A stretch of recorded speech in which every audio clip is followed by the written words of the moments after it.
Selamat pagi anak-anak. Baik, Bu. Bagaimana kabarnya? Baik, Baik, sebelum kita mulai ke materi, satu orang pimpin doa untuk pimpinan Aben, Ibu silakan ya. Marilah kita berdoa mulai. Berdoa selesai. Baik, tujuan pembelajaran kita pada hari ini yang pertama, dengan kegiatan membaca teks cerita fiksi, siswa dapat menyebutkan tokoh-tokoh pada teks cerita fiksi dengan tepat. Kedua, dengan kegiatan mengamati gambar anak menarik dan mendorong ayunan, siswa dapat mengetahui pengertian gaya dan gerak dengan benar. Ketiga, dengan mengamati tentang perbedaan gaya dan gerak, siswa dapat menjelaskan perbedaan gerak dan gaya. Yang keempat, dengan mengamati gambar, mendorong dan menarik meja, siswa dapat mempraktikkan gaya dorong dan tarik. Yang kelima, dengan kegiatan menulis hasil pengamatan, mendorong dan menarik meja, siswa dapat menyaji hasil percobaan tentang gaya dan gerak secara tertulis.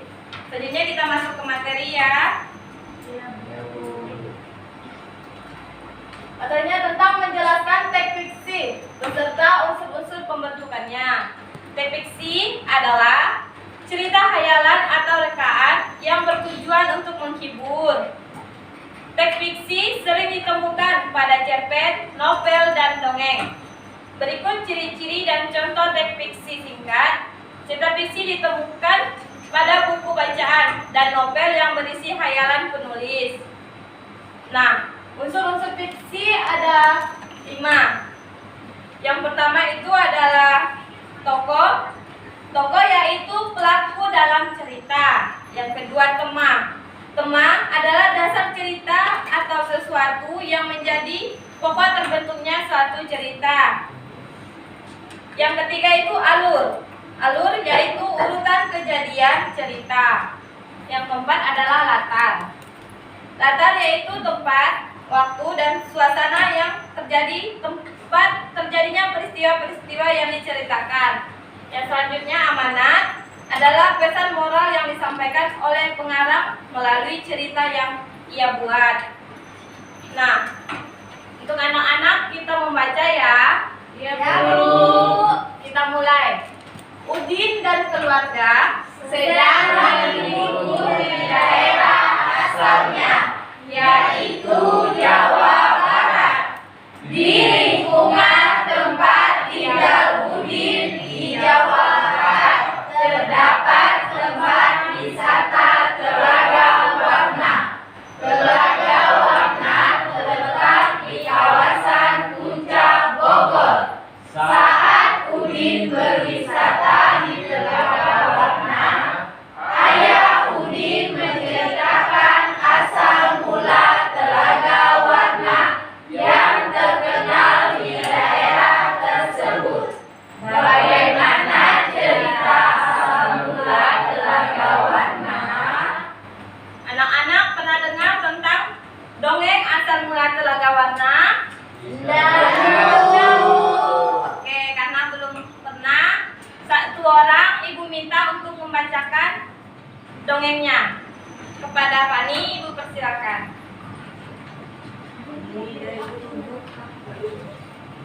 Untuk Syah, baca ke depan.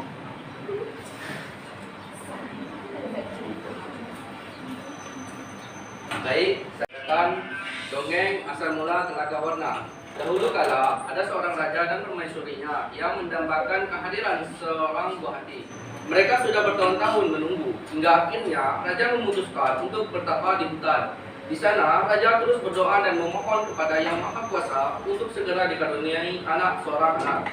Tak lama setelah itu doa sang raja pun terkabul. Permaisuri hamil dan melahirkan seorang bayi perempuan yang cantik jelita. Raja dan permaisuri sangatlah bahagia. Seluruh rakyat juga bersukacita menyambut kelahiran putri raja. Sang putri hidup dalam kemewahan dan sangat dimanjakan oleh kedua orang tuanya. Apapun yang ia mau harus selalu dituruti. Oleh karena itu, ia tumbuh menjadi gadis yang sombong dan angkuh. Suatu hari menjelang tahun sang putri yang ke-17, Raja pergi berkelana ke penjuru negeri demi mencari kado istimewa untuk anak gadisnya itu. Di sebuah desa, ia bertemu seorang perajin tua. Raja membeli sesuatu paling berharga dari perajin tersebut. Ini adalah sebuah kalung istimewa terbuat dari untayan permata berwarna-warni, tak pernah kulupaskan kepada siapapun kecuali yang mulia. Ujarannya sembari terbatuk-batuk. Terima kasih Pak Tua. Anakku pasti senang sekali dengan hadiah ini, ucap sang raja penuh haru. Tepat di hari ulang tahun sang putri, semua rakyat berkumpul dan berpesta di istana. Raja dan permaisuri telah menyiapkan hadiah kalung permata warna-warni. Anakku, ini hadiah untukmu. Lihat, indah sekali bukan? Kamu pasti menyukainya. Kata raja. Raja bersiap mengalungkan kalung itu ke leher putrinya. Sungguh di luar dugaan, putrinya menolak mengenakan kalung itu. Hadiah apa ini? Jelek sekali, tolak putri dengan kasar. Raja dan permaisuri terkejut dengan sikap putrinya, namun mereka berusaha membujuknya. Tidak, aku tidak suka kalung ini. Ayah, jelek sekali dan terlihat murah, teriaknya sambil melempar kalung itu ke lantai hingga permatanya tercerai-berai. Raja dan permaisuri sangat sedih. Tiba-tiba permaisuri menangis terisak. Perlahan tangisan permaisuri semakin menjadi dan menyayat hati. Seluruh rakyat yang hadir turut menangis. Mereka sedih dan kecewa melihat tingkah laku putri yang mereka sayangi tidak disangka. Air mata yang tumpah ke lantai berubah menjadi aliran air. Air tersebut menghanyutkan permata-permata yang berserakan hingga membentuk sebuah danau. Anehnya, air danau berwarna-warni seperti warna permata kalung yang dibuang sang putri. Kini danau itu dikenal dengan nama Telaga Warna. Baik, terima kasih kepada kalian. Apakah semuanya sudah mendengarkan ceritanya? Sudah, Bu. Sekarang Ibu bagikan 3 kelompok ya untuk menjawab LKPD dari Ibu. Ini untuk kelompok 1, kelompok 2, dan kelompok 3. Ibu beri waktu 2 menit untuk menjawab. Mulai dari sekarang ya.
Baik, pada kelompok apakah sudah? Nomor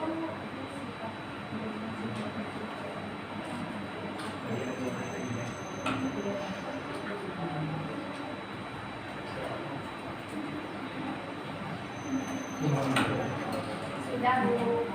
Baik, untuk kelompok 2 sudah.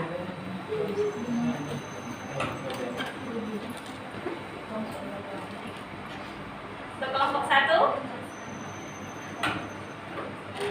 Sudah, Bu. Kelompok 3?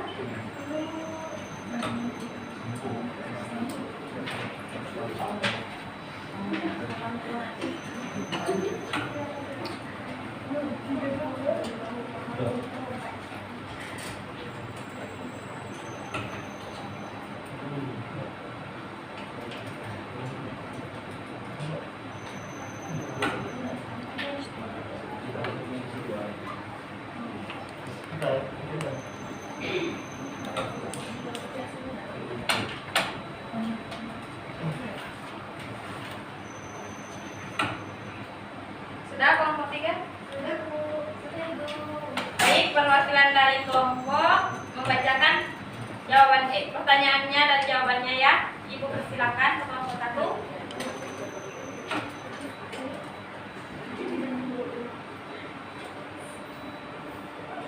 Nomor 1. Siapa tokoh-tokoh yang terdapat di dalam cerita? Ada raja, permaisuri, dan putri. Nomor 2. Di mana raja melakukan pertapaan? Jawabannya di hutan. Yang ketiga, apa hadiah yang disiapkan raja dan permaisuri untuk ulang tahun putrinya? Jawabannya kalung permata warna-warni. Keempat, mengapa permaisuri bersedih dan menangis? Karena sang putri tidak menyukai kalungnya. Dan yang kelima, bagaimana sifat putri dalam cerita tersebut? Keras kepala. Tidak, Bu. Baik, jawaban dari kelompok 1 sangat bagus. Sekarang giliran dari kelompok 2.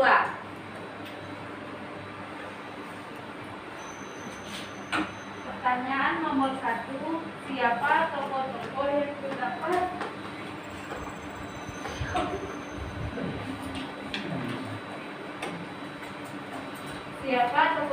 yang terdapat dalam cerita tersebut? Jawabannya raja, permaisuri, dan putrinya.